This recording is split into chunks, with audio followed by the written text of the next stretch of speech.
Realidad. Fíjense que cuando yo estudié un atlas en la escuela, pues era un atlas, pero un atlas de la corrupción. ¿Qué tanto es tantito, no? Qué bárbaro. Qué trabajo hicieron Carolina Rocha Menocal y Miguel Pulido Jiménez, autores de ¿Qué tanto es tantito? Atlas de la corrupción en México del año 2000 al 2018. Qué bárbaros. Los admiro. Qué trabajo, qué resultado. Y este libro tenemos que verlo porque todos somos culpables de este libro. ¿Estás de acuerdo? Pues somos Porque, culpables pues, ¿qué de tanto es tantito? desmemoria, de aguantar, exacto, de ser tan a la mexicana de aguantadores en el sentido de, pues ya, ¿qué tanto es tantito? De ser Ay, solapadores. ¿qué tanto? Sí, solapadores.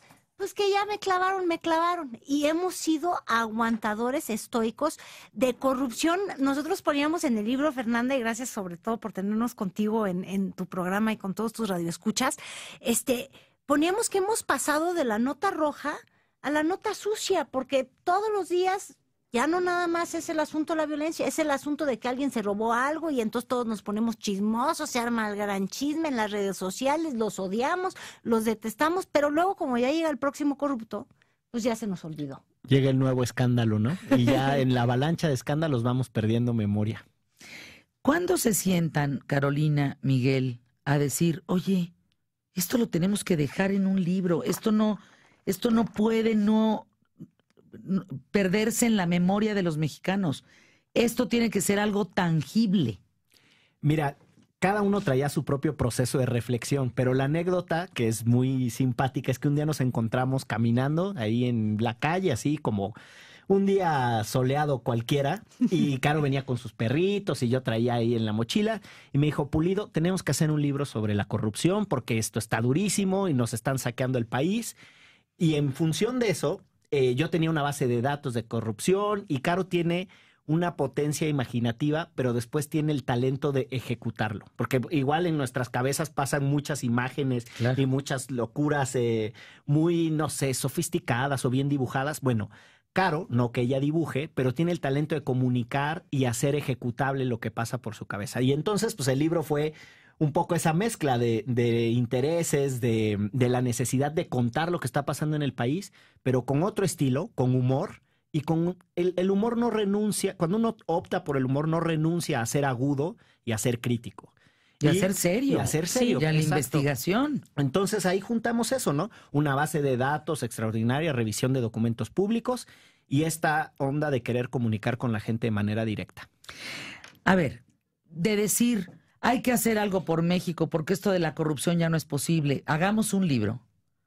A meterte, porque tú tienes un índice de corrupción en tu computadora en ese momento, pero de ahí a meterte a las tripas del resultado del Atlas de qué tanto es tantito, del Atlas de la corrupción en 18 años en México, en los recientes 18 años.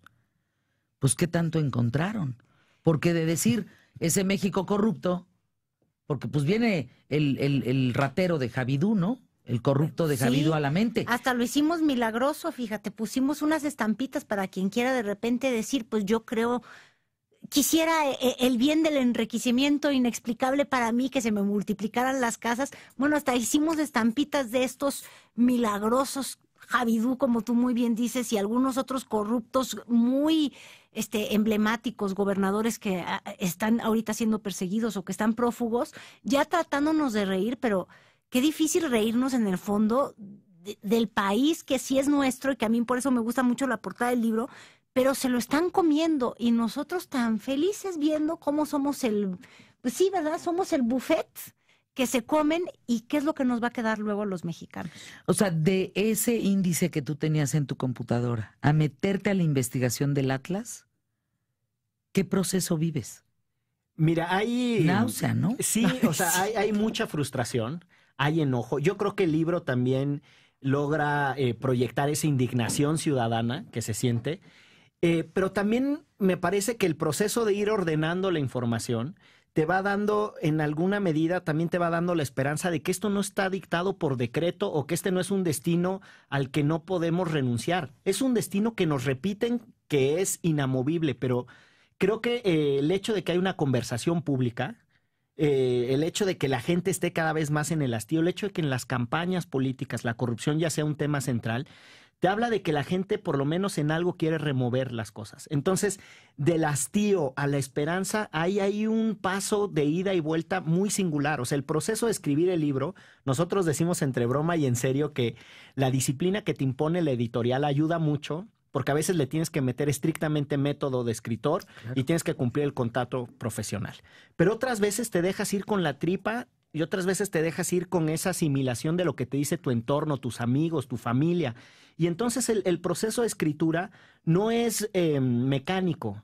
A veces es con amor al país para recuperarlo, a veces es con rabia y a veces es con la disciplina del escritor. Y la sorpresa, Fernanda, yo creo que eso sí fue para mí, al menos en lo personal, una cosa brutal, porque la verdad es que de repente uno dice, bueno, pues, ¿y en Colima qué vamos a hacer? O sea, yo pensaba de repente que íbamos a tener problemas, para poder hacer bien el Atlas, porque decía, bueno, ¿y en Colima quién, cómo, qué, o qué monumento hay a la corrupción, o qué, por dónde encontraré? Y en Aguascalientes, oye, le va también en todos los índices. Pero entonces te empiezas a dar cuenta que no tiene que ver ni con colores, ni con partidos, ni con ideologías, tiene que ver un poco con el sistema de cómo se maneja, pues, los usos y los abusos del poder. Entonces, uno ya le quita en el fondo los personajes y te das cuenta que es un problema de raíz y que solamente lo vamos a quitar si es de raíz, no es de buenas gentes y de malas personas. Es simplemente de instituciones que no están funcionando y que no quitan el incentivo a la voracidad, pues, de nuestros gobernantes, que pues la verdad es que sí son muy golosos, ¿no? Como que tienen un pastel de chocolate en el presupuesto y no pueden evitar, ya di tú meterle el dedo, no hombre, estos quieren mordida. Entonces también nosotros tenemos que escaparnos de ser tan indiferentes o tan, entre comillas, dejados. No quiero decir que los mexicanos somos dejados, pero lo que sí es que nos pasan estas cosas como si fuera una catástrofe natural, como si hubiera entrado Wilma y nos devastó y ya no importa. No es un desastre natural, es que nosotros permitimos el abuso. Es que las cantidades son brutales. Sí. O sea, las cantidades las van a tener que pagar de 6 generaciones para adelante. Efectivamente. De Veracruz, los veracruzanos van a pagar las siguientes 6 generaciones, o sea, hijos, nietos, abuelos, etcétera, van a pagar el robo. Totalmente. Mira, yo soy veracruzano, o sea, bueno, soy orizabeno. Te damos el pésame. Saludos a Orizaba, Veracruz. No, pero mira, es un embargo de futuro. La corrupción es exactamente lo que tú acabas de definir. Y ese embargo de futuro no lo podemos seguir tolerando. Ya es demasiado. La corrupción no solo nos está costando lo que ya perdimos y lo que estamos perdiendo en tiempo presente. Es lo que queda. Es lo que queda. Es el embargo futuro. Va a ser muy difícil que recuperemos muchas cosas, pero lo que no podemos hacer es abrir más el fondo del barril para que se siga yendo todo, ¿no? Lo que tenemos que hacer es cerrarle el fondo al barril. Pero ahora, de acuerdo, Miguel, Carolina, y en base a lo que tú decías también hace rato, Enrique Peña Nieto, el presidente hoy de México, dijo: la corrupción es un asunto cultural. No. Se le fue todo el mundo encima, ¿eh? Yo creo que hay que darle contexto a esa frase. El presidente tiene razón cuando dice que la corrupción es un asunto cultural, como muchas otras cosas en este país son un asunto cultural. La religiosidad, la solidaridad que tuviste en torno al sismo también es un asunto cultural.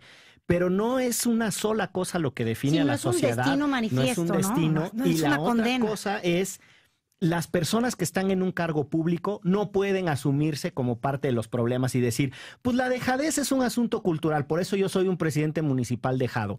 Y ¿sabes el qué? que tanto es tantito. O yo sí. decir, ay, hombre, pues nada más la puntita, que tanto es Exacto. tantito, ¿no? Y perder en penaltis pues no. es un asunto cultural, entonces pues yo ya voy a perder, ¿no? No le voy a echar ganas. No, los asuntos culturales también son removibles y los liderazgos importan porque justo trastocan los asuntos culturales. Yo no quiero a alguien que me dé una explicación de lo cultural que es cierta. Yo quiero a alguien que se atreva a decir, vamos a sacudir esto, ¿no? Se acabó. Pero y además te voy a decir una cosa, hay ejemplos Los tan vamos claros a educar para que la cultura de veras sea la preponderante. Exactamente. ¿Y tú no sabías los modus. cuánto cuesta, entre comillas, esa educación? Pues cuesta los $6 que gastas cuando cruzas el puente fronterizo y te empiezas a poner el cinturón, dejas de tirar la basura. O sea, finalmente es cultural y yo te diría que también institucional. O sea, uno como mexicano se puede comportar en México de una forma que es muy distinta a la que te comportas cuando cruzas la frontera, ¿sí o no? Y tiene que ver hasta con las reglas del juego. ¿Por qué pueden prosperar tanto nuestros migrantes y tener sueños tan altos? Y alcanzar, no sé, una estrella Michelin como Carlos Gaitán del restaurante Mexic Chicago. Bueno, se puede porque son otras reglas del juego, donde el mérito es el que importa, donde tienes que seguir ciertas reglas. Entonces, yo sí siempre digo, qué desafortunada esa declaración del presidente, porque no es nuestro destino esto de lo cultural, porque sí, puede uno tener cierta picardía cultural, pero cuando te aprietan el cinturón o cuando te ponen una cámara o cuando sabes que van a haber leyes que se van a aplicar, pues se te quita lo pícaro y te pones a darle, ¿no? Fíjense, la corrupción en México efectivamente no distingue ideologías, origen social, nivel socioeconómico, jerarquías. Todo tiene que ver con un escalafón del poder, ¿no? Todo tiene que ver con el instante que tienes o sientes que tienes poder. Mira, a mí, en mi trayectoria como abogado, que es la profesión por la que opté, me ha sucedido varias veces un episodio bien singular. En un choque de gente poderosa que me dice, es que nos están ganando el caso porque ese otro está comprando a los jueces. Pero esas mismas personas, en el pasado, no les importó hacer trampa para ganar algún caso. Es decir, la corrupción solo te duele cuando hay alguien más adinerado o más poderoso enfrente de ti, como tu adversario. Porque cuando tú eres el poderoso o el adinerado, no te importa la corrupción porque es la que te va a dar la razón aunque no la tengas. Eso define al país y tiene que ver todo con lo que acaba de decir Carolina. Esta facilidad de romper las reglas y esta facilidad de decir, pues las reglas a veces sí y a veces no. Y me parece que ese es un encuadre de la corrupción. El problema más serio es que esas reglas a veces sí y a veces no le arrebatan el futuro a otras personas. Si solo fuera que la travesura de llevarse el presupuesto público a sus bolsas fuera solo eso, una travesura de... No, el problema es que le arrebate el futuro a los niños. Les quita escuelas, les quita salud. Es tremendo. O sea, desde esa perspectiva es tremendo. Y el hecho de que alguien haya participado en un esquema de corrupción no lo inhabilita para reconocer que hasta aquí estuvo bueno. Porque hasta en los regímenes más opresores, todo mundo alguna vez colaboró. Piensa en el apartheid de Sudáfrica o piensa en el apartheid incluso de Estados Unidos. ¿Alguien le negó alguna vez los alimentos a una persona afrodescendiente? Contribuyó a un sistema de opresión terrible. ¿Y qué? ¿Y ya por eso iban a reproducir ese esquema de reproducción por siempre? Ni más. El que le haya participado, que diga, pues sí, pero hasta aquí. Yo creo que hay condiciones. Mis respetos a estas dos personas que hoy están aquí en ¿Qué tal, Fernanda? Carolina Rocha y Miguel Pulido. Autores de ¿Qué tanto es tantito? El Atlas de la Corrupción en México, año 2000 al 2018. Es contundente el estudio. Es extraordinario, de verdad, el trabajo, cómo lo ahondaron. Cada estado, ciudad, municipio, colonia, tiene sus propias historias de corrupción. Y pues ellos lo descubren. Y la portada es extraordinaria. Hay 2, 4, 6, 8, 10 personajes que todos podemos identificar, de norte a sur, que todos se están tragando, se están comiendo a México. ¿Dónde está la venta? Vamos a una pausa. ¿Dónde lo venden? En todas las librerías, no quiero decir marcas, pero todas las librerías, las Gandhis, los Sótanos, los Amorns también. Gandhi, Sótano, todo el país. Hasta el Palacio de Hierro, Liverpool, sí, el si Amazon, lo que quiere quieran. Comprar en Amazon, se lo llevan a la puerta de su casa. Le ha ido muy bien. En Amazon lo encuentro. Sí. ¿Cómo lo busco? Así, ¿qué tanto es tantito? Exactamente. Portada azul con el país... Nuestro país, México. Y el águila aterrada. El águila aterrada y la serpiente se la dejó de tragar porque fíjense. Hasta la suelta. Es que suelta, la serpiente suelta a el águila, se la deja de devorar y los dos animalitos están con cara de se están tragando México. Y yo creo que la portada, Caro, le hace justicia al esfuerzo que hicimos, que es sistematización, información, el rigor periodístico, que además quienes conocen a Caro saben que la distingue, pero humor, porque la picardía y la posibilidad de reír para no llorar. Pero también de construirnos una reflexión crítica, me parece que, ¿no, Carito? Sí, pues reír para indignarnos Ay, también. no, qué adora. Además, en lo que respecta, ¿ponen hasta la suavicrema o estoy loca? Sí, no, sí está ahí la suavicrema. Ay, Porque no. de hecho cuando te toca el capítulo del Distrito Federal, Sí, sí, viene la la suavicrema, suavicrema, por vienen los supuesto. delegachos, Sí, sí, sí, sí. viene de todo, sí. Pausa, regresamos aquí en ¿Qué tal, Fernanda? ¿Qué tanto es tantito, hombre? ¿Qué fue en el trabajo Carolina Rocha Menocal, Miguel Pulido Jiménez, autores de ¿Qué tanto es tantito? El Atlas de la Corrupción en México 2000 al 2018. Recopilación, fíjense, recopilan información periodística que ha tomado por asalto a medios en los últimos años. Escándalos, obras públicas colapsadas, estados endeudados, hijos de políticos exhibiendo riquezas, gobers prófugos capturados en el extranjero otros, excesos de poder captados en video, fiestas con cargo al erario, moches y cuanta nota sucia se puede endilgar a la clase política de este país. Este libro es una guía ilustrada para avanzar por esas aguas negras, con humor y doble sentido, pero de que apestan, apestan. Llega a México a ser posicionado entre los peores lugares de América Latina y el Caribe, incluso por debajo de Brasil, Argentina y Colombia, con la misma puntuación de Honduras y Paraguay para vivir. Así es. De acuerdo al Índice Global de Corrupción 2017 publicado por Transparencia Internacional, México está en la posición 135 de 180 respecto a los temas de la percepción de la corrupción. Y caímos 100 puntos, ¿eh? Ya habíamos obtenido apenas 29 puntos, mientras que en el 2016 ya habíamos conseguido 30 puntos. Esto es delicadísimo. El libro ¿Qué tanto es tantito? Es una radiografía de la escoria, de la peste, de la mugre de corrupción. ¿Hay dentro de este trabajo anécdotas para ustedes que los marcaron como seres humanos? Yo te diría que sí, porque fíjate, ahorita que estabas hablando de estas cifras y de si el pasado o el presente, para mí algo que fue bien importante fue darme cuenta que podíamos documentar todo este siglo XXI en corrupción porque alguien pudo hacer su trabajo. O sea, yo me quedo siempre con la duda de, ¿seremos más corruptos ahora que antes o simplemente más sofisticados y a la vez con una prensa mucho más arrojada, mucho más valiente y que ha encontrado en medios que también se han abierto una voz para denunciar? Y yo creo que es la combinación de los dos.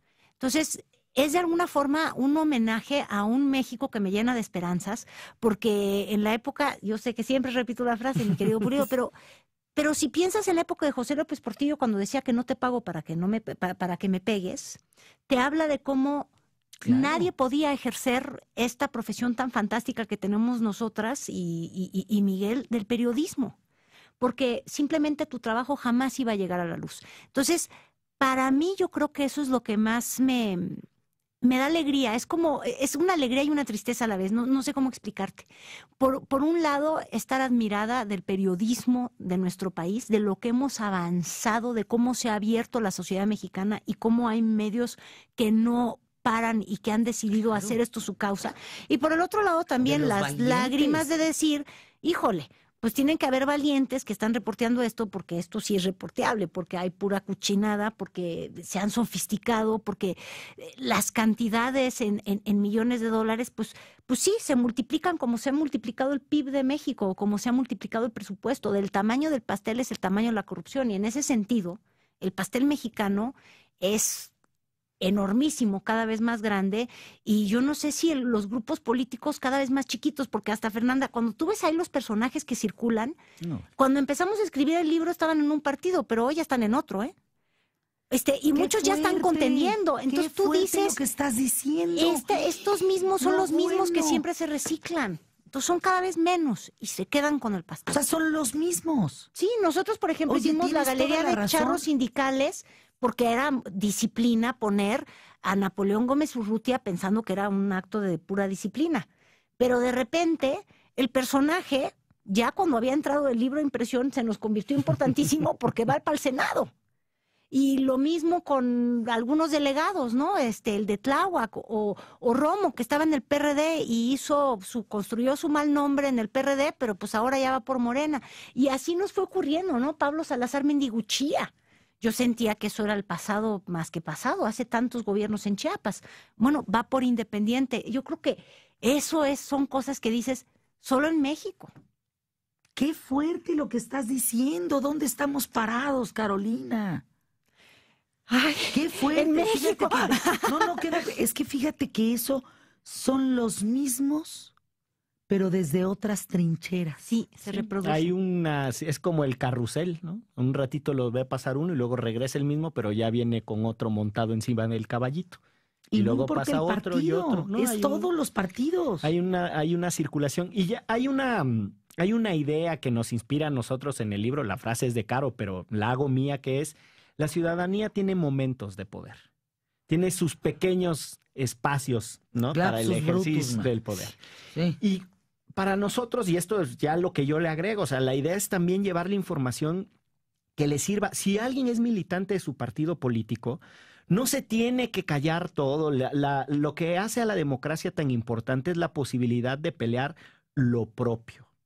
Si el partido político, el país, la colonia, el barrio, si alguien está en desacuerdo con lo que sus estructuras partidistas están haciendo pactar para conseguir votos, desafíenlos. El libro les sirve para eso. Si alguien es un ciudadano que ya está harto de la política, pero ni siquiera sabe bien por qué, pues es una oportunidad para informarse y para saber cuáles son incluso las implicaciones de esto. Y si alguien quiere ir a votar con mejores elementos, pues el libro ahí le permite también, con cierto humor y picardía, pues allegarse de elementos de reflexión. Y creo que esto tiene mucho que ver con que la dejadez, la desidia, la apatía, etcétera, en realidad le sirven a alguien que está dispuesto a llevarse el presupuesto. A la naturaleza no le gusta el vacío. No podemos ser apáticos. A la naturaleza no le gusta el vacío. No. Y el vacío se ocupa. Entonces, si no hay una opinión informada, si no hay una ciudadanía que le entre a las discusiones, hay que hablar de lo que nos disgusta, hay que hablar de lo que no nos parece. Y evitar de esa manera, pues que entonces quienes están en predisposición a robar, porque como el Caro lo describe, pues el sistema así está diseñado. Entonces, ¿qué es lo que le puede poner una traba al sistema? Este ejercicio de conversación que estamos teniendo con tus radioescuchas. Y como sociedad yo creo que ahí de repente nosotros fallamos. Sí tenemos la voz para decir, estos personajes no se pueden estar no sé, ya olvídate reciclando, es como reproduciéndose o reinventándose. ¿Cómo les damos chance de la reinvención? Y eso ocurre en México porque la memoria nos es muy corta. El que va en el puntero de Morelos, ¿sí? Es un futbolista que tiene denuncias. Ahí lo tenemos como el burro en primavera, no vayas a creer como burro. No, por la primavera por la primavera de Cuernavaca. allá de Cuernavaca, nada más. Pero fíjate, tiene denuncias. Y empezó además en otro partido y trae el escándalo de que el partido le pagó para que fuera su candidato. Ya no me acuerdo. ¿Por qué partido inició? Porque hasta lo bautizó PRD porque ni se sabía el nombre de su partido. ¿Qué tanto es tantito, no? Ahora, aquí se puede... A ver, ¿quién puede combatir la corrupción? ¿Un presidente? No, bueno, o sea, un presidente tiene mayores herramientas, pero eso no significa ni que es el único ni que es al que le toca. Le toca a todos. O sea, yo creo que la corrupción y es mi perspectiva muy personal, desde el momento en el que empezamos a hablar como que la corrupción es solo de unos, es de todos. Es de todos. Todos estamos inmersos. Porque incluso si alguien no es corrupto, le están arrebatando parte de su futuro, parte de su presupuesto, parte de su infraestructura. Es decir, lo que tiene la corrupción es que socializa a las víctimas. No es un crimen sin víctimas. Ahí están las víctimas y somos todos. Entonces nos toca, si usted es maestro de escuela, pues entrarle al tema con sus alumnos. Si es padre de familia, ni se diga. Si es amigo, pues con el colega. La corrupción nos toca desde esa perspectiva. Y la idea de que pues la política es aburrida y la política me choca la grilla. Está bien, si no le gusta la grilla, está bien. Pero yo estoy seguro que no hay una persona en este país que no aprecie sus pertenencias, sus propiedades, su patrimonio. ¿Y sabe qué? La corrupción le arrebata sus pertenencias, sus propiedades, su patrimonio. Entonces, si no le gusta hablar de grilla, no hable de grilla, hable de lo suyo, hable de su presupuesto, de su patrimonio, porque incluso cuando va a comprar un refresco paga IVA y está contribuyendo. Si yo voy y le saco el dinero de la cartera a alguien, me va a pegar un manazo. ¿Por qué no le damos de manazos a los políticos, de verdad? No? Exacto, es exactamente el mismo gesto. Queda claro. Hay que hacer que la gente recupere la idea de que lo público es precisamente de todos. Fíjense, hay un capítulo de ustedes de los videoescándalos, específicamente porque es algo que uno ve, no escucha. Puedes confundir la voz, puedes poner la voz de alguien que se le parece diciendo, todos hemos sido, o muchos hemos sido sometidos a esos truculentos y manipuladores momentos. En un videoescándalo, lo estás viendo que tiene el dinero. Estás viendo es como y no Cadena, ves. ¿no? Es como Eva. Como Eva Cadena, O sea, y sin cadenas la pusimos, ¿verdad? no, y entonces Eva dice, no, yo no. No, pero ¿cómo no? Pues si te estoy viendo. Como los videoescándalos, el señor de las ligas, todos, ahí están. Sí, tenemos de todos, hasta el que fue delegado en Tláhuac, que quería intercambio de favores sexuales. Y como que todo lo hemos tolerado. Porque justamente hay una acumulación. Ahorita que te escucho digo, pues claro, Eva sin cadenas. Ah, claro, los videoescándalos Bejarano. Ah, claro, el escándalo de tal en el alcoholímetro. Ah, claro, los moches. Se nos va haciendo la memoria corta y la falta de memoria es lo que ayuda a que se reproduzca, ¿no? ¿Sabes qué le sumo a esto que estamos dialogando? Nos estamos entreteniendo con eso. Sí, qué horror, tienes razón, es un circo. Nos estamos entreteniendo con ver cómo se roba el dinero, cómo nos están chingando, nos estamos entreteniendo de eso. Y a veces hasta aplaudiendo, que está peor. Imagínate. No solo nos tienen entretenidos, sino como focas embobados, ¿no? Así. A mí la mitad. Sí, qué preocupante que se vuelve un circo de nuestro chisme y para la buena onda, pero no para decir basta. Hay una obra de teatro que se llama Popcorn, que llegó a México hace años. Yo quise traerla nuevamente y sobre todo en estos tiempos. Y se trata de la tragedia, cómo un país se entretiene con la tragedia de la otra mitad para no ver la propia. Ah, claro. Y te vas de espaldas lo que sucede. Porque estamos embrutecidos en este circo romano de la corrupción y no la estamos deteniendo. Sí, nadie mete las manos. Es como si nos sucedieran las cosas y no hay nada que podamos hacer. ¿Habrá imagen más dolorosa, más pornográfica, más violenta que la de Shen Li Yegon con $250 millones? Ahí. Sí. Ahí. ¿Sabes lo que es para México eso? No, bueno, o sea, y te digo una cosa, no quiero. Deben ir a pausa y regresamos aquí. ¿Qué tal, Fernanda? Volvemos. Continuamos en QTF. Estrena en abril y crea momentos únicos. Solo durante este mes adquiere tu Buick Encore 2018 a un precio especial de $369,900 pesos con los planes que Buick Leasing tiene para ti. Aprovecha el SUV Month de Buick. Promoción válida del 3 al 30 de abril del 2018. Visita tu distribuidor autorizado Buick. Términos y condiciones en Buick.mx. Si de secretos se trata, Gustavo Adolfo Infante los tiene de primera mano. La confianza de los famosos se gana a pulso porque entre amigos nos lo contamos todo. La información más relevante de los espectáculos primero aquí, después en cualquier parte. De primera mano, con Gustavo Adolfo Infante. Secretos en confianza. Lunes a viernes, 1 p.m. Prende Imagen Televisión 3.1. Foro For Salud llega por primera vez a México para compartir desafíos, tendencias y nuevos negocios que marcarán el rumbo de la industria. Alvin E. Roth, Premio Nobel de Economía 2012. Dr. Q, el médico mexicano más influyente en Estados Unidos. Raymond McCauley, el gurú en salud de Singularity University. 23 de mayo, Hacienda de los Morales. Adquiere tus accesos a través de Boletia. No te pierdas este magno evento. 118 años al alcance de todos. Porrua.com. Necesitamos de tus manos para seguir ayudando. Ya inició la colecta nacional de la Cruz Roja Mexicana 2018. Haz tu donativo desde tu línea Telmex marcando asterisco 6565 y por cada peso que dones, Fundación Carlos Slim donará uno más. Entra a cruzrojamexicana.org.mx. Recuerda, solo contigo podremos seguir salvando vidas. Súmate y juntos ayudemos a México. Hay información que puede transportarnos a diferentes lugares y sentimientos a través de ritmos y compasos. Mostrar expresiones artísticas nuevas o inundarnos de incontables recuerdos. Y despertar sensaciones que de otra forma no son posibles transmitir. Música en imagen con Mariana H. Lunes a viernes 11:30 de la noche. Imagen Radio. Tan grande como la información, poniendo a México en la misma sintonía. México y el mundo cambian a cada segundo. No solo hay que informar, también se tiene que opinar, comentar y pensar. Llevar las noticias hasta quien nos escucha. Sintoniza Imagen Informativa con Francisco Sea. De lunes a viernes de 13:30 a 15:30 de la tarde. En Imagen Informativa.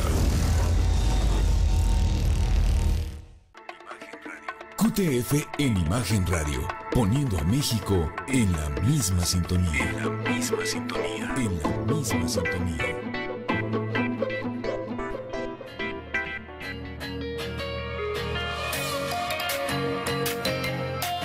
Decías, Miguel Pulido Jiménez, que te decía, habrá imagen más violenta, más pornográfica, más dolorosa, más que los 250 millones de dólares de Shen Li Yegon ahí en nuestra cara. Mira, es ese caso que además de que es brutal por la imagen de todo el dinero bien acomodadito, la cantidad de efectivo resguardado, etcétera, tiene un montón de otros problemas. Es uno de los poquísimos casos en el que hubo una afectación de activos, que se le dice en el derecho, es decir... Sí, que recuperamos el dinero, los mexicanos, ¡ay Dios! Y es poquísimo porque se lo encontraron de manera casual. O sea, ese caso sirve para explicar mucho el desastre que tenemos en las instituciones, quién tiene que aplicar las reglas, etcétera. A ver, explícanos. Después no sabemos. Ese caso, bueno, se encuentran el dinero y pues ya ni modo de decir que no lo habían encontrado. Pero si tú tratas de rastrear a dónde fue a dar el dinero de ese decomiso, que no es una afectación propiamente por inteligencia financiera, sino porque se lo encontraron físicamente, pues la gente no sabe. La información es confusa. Ese dinero una parte fue a dar al Poder Judicial, después en el Poder Judicial ya no sabes cómo se gastó, los decomisos tienen un destino por ley. Y si bien recuerdo, la promesa del presidente Calderón era lo vamos a mandar a los centros de rehabilitación. Exacto. Y creo que fue el único lugar donde no regresó el dinero.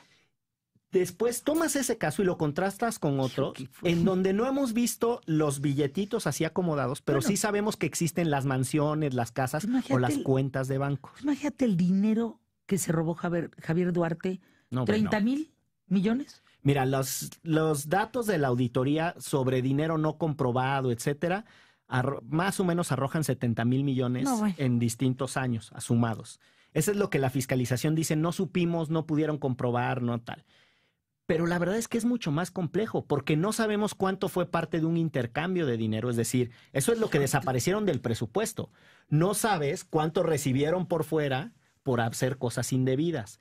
Lo que sí te puedo decir es que las propiedades que se quedan, como el caso de Javier Duarte, los exgobernadores de Tamaulipas, que los gringos tienen perfectamente documentado, perfectamente documentado todo lo que se qué pena que son los estadounidenses los que persiguieron, digo, incluso también a Moreira. Fíjate, exacto. Sí. Que sean los estadounidenses los que estén recuperando el dinero y no para mandárnoslo a México donde tanto se necesita, no. Felizmente se lo quedan las autoridades americanas, es decir, perdemos para siempre no nada más la oportunidad de hacer justicia, sino que también el dinero, pero ya te dejo de interrumpir. No, porque eso es justo, lo que acaba de decir Caro es justo el tema, es ¿quién me puede contar una historia de afectación financiera de activos de los corruptos? Yo desafío a cualquier persona, porque yo eso hago, estudiar los informes de la Procuraduría Fiscal, por ejemplo, para ver cuánta afectación tiene, que es como muchos otros países logran detener a los corruptos, diciéndole, épale, este dinero está medio raro, a ver, demuéstrame que pagaste impuestos por él. Bueno, nosotros no tenemos eso. Así famosamente cayó Al Capone, ¿no? Que es uno de los casos más destacados mundialmente por los impuestos. Hay otros que caen por otra manera, que es, no pueden, por la vía administrativa, trabajan en el servicio público, no pueden demostrar lo que le llamamos el enriquecimiento inexplicable. Yo de verdad desafío a que me demuestren que las instituciones están funcionando, porque quiero regresar al tema de los billetitos ordenados. Las imágenes de cuánto se han robado, ya es muy difícil que las removamos de nuestra cabeza porque están las mansiones, los ranchos, las vacas, los billetitos ordenados.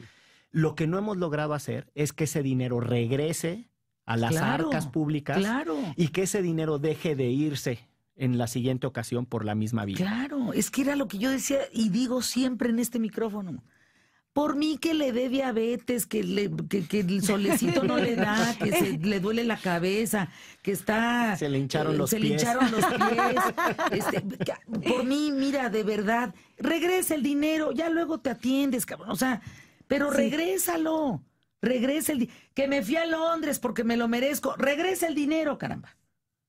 Ahora, fíjate, yo siempre como burla, porque te digo, el sentido del humor te ayuda de repente a aceptar la realidad, pero como burla siempre digo, a ver, el día de hoy, ¿qué día hoy es lunes? Hoy trabajo para darle de comer a mis perros. ¿Hoy es martes? Hoy trabajo para que me robe Javidú. Hoy es miércoles, sí, ¿no? Para darle el cheque a mi mamá. Y así, porque al menos 2 días de mi vida que yo pago impuestos, porque todos lo hacemos, como tú y demás, pues 2 días son para dárselo al presupuesto, que como no se quedó donde debe de estar, yo estoy trabajando para sostener las firmas del Bronco, estoy trabajando para que desvienen campañas, para escándalos, y para todo financiado para los por pobres, mí. Sí, y como dices, qué espectáculo tan más caro estamos pagando. Oye, pues me divierte mucho cuando veo las barbaridades. El único que me viene a la memoria, ahorita sí fue, me cayó un 20, el único que me acuerdo que se ha ido por un tema de impuestos al bote es Laureano Brizuela. Ay.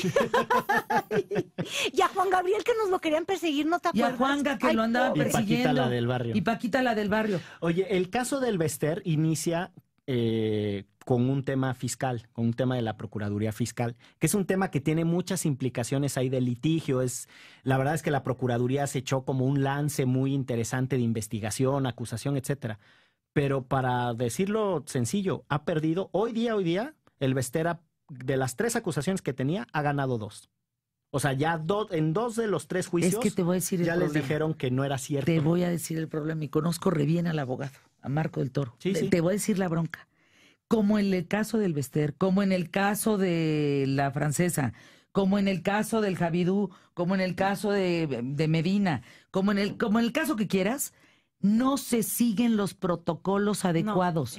Entonces, se libran. Y eso es corrupción. Sí, claro. Justamente es no entender que las reglas son las reglas. Acusar mal es corrupción también. Cada vez que escucho que dicen, no, es que tenemos este problema de inseguridad porque los nuevos juicios orales dejaron a todo el mundo fuera, y digo... Bueno, acuérdate el tema de las 3 indígenas. ¿Por qué no podemos hacer bien las investigaciones? De Jacinta. Es terrible, exacto. ¿Por qué simplemente no podemos tener policías que actúen como la policía? ¿Y por qué nos genera estrés que entonces se vayan si nosotros no sabemos seguir las reglas? O sea, yo sí creo que quienes reciben dinero público tienen que desempeñar el trabajo mejor que el Juan ciudadano. Totalmente. O sea, el político tiene que ser sujeto a una moral mejor que la que tenemos el ciudadano promedio, y también los policías y también los que persiguen los delitos, pero pues claro, lo hacen todo atropelladamente. Y entonces luego uno llora de que se fue un malo. Pues sí, pero para demostrar que el malo era malo, cometiste delitos. Lo acusaron con las patas. Pues déjame, te digo una cosa sobre esto precisamente, Fernanda, sin idealizar otras sociedades, pero lo cierto, sin idealizarlas, pero lo cierto es que si uno va y ve el sistema de persecución de delitos de Estados Unidos, es un orgullo ser fiscal, ser acusador. defender Claro. al pueblo de los Estados Unidos. Son Y no te votados metas para con ello. Son ellos, extraordinarios Sí, abogados. no, y hay representantes civiles en los juicios. Es impresionante la profesionalización de un sistema que tiene un montón de defectos. Insisto, no hay que idealizar. Pero si uno lo pone en contraste con el nuestro, queda claro. y con mucho respeto a las personas que se dedican al servicio público, que hay muchísimas honestas y honradas, dicho con mucho respeto para esas personas, la verdad es que no es el aspiracional. En cuanto alguien le entiende al sistema penal, se hace un gran litigante, se va al sector privado.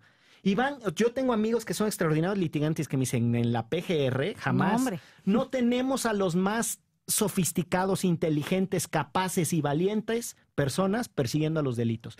Y eso ha sido porque hemos desprestigiado el servicio público. Es importante que quien llegue al poder haga un extraordinario esfuerzo por reivindicar el servicio público, que la sociedad haga un esfuerzo por reivindicar a los ministerios públicos para que captemos a los mejores, porque también por ahí se nos va un montón de dinero, por lo que ustedes dos ya explicaron.